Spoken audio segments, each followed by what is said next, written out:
Takže čus lidi, já vás vítám u tohohle videa.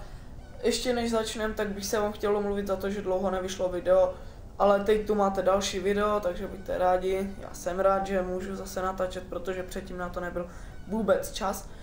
A tohle video je teda nějakých 6-7 věcí, co mám rád na létě. Takže se na to asi rovnou můžeme vrhnout.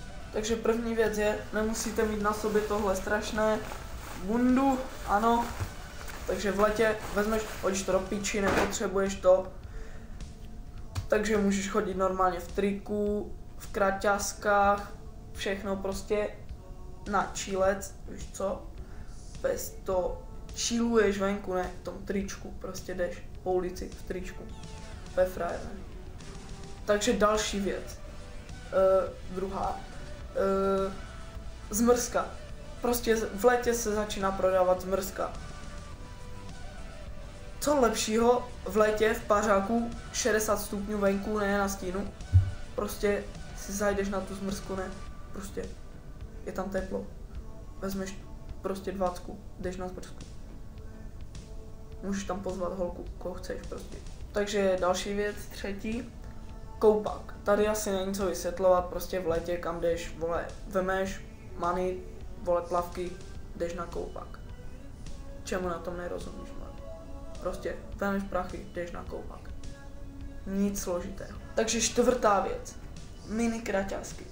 Ty vole. Pustím vám tady ukázku. A jak by řekl Fety. Nebuď lína, tady nejseš mluvit o obchodu.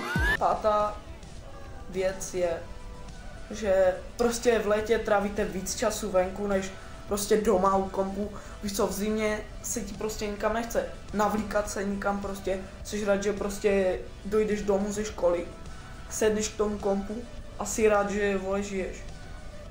A v létě prostě to si rád, že od toho kompu zase vypadneš po té zimě, že? Takže žádný Facebookček. A poslední je šestá věc a to je, že je venku prostě díl světlo, takže můžete být díl venku, díl pařit, máte víc času na to natočit tohle video. Prostě zase není moc co vysvětlovat a to je všechno. Takže to je z tohohle rádoby tagu všechno. Uvidíme se u dalších nějakých asi záživnějších videí. Mějte se a čau.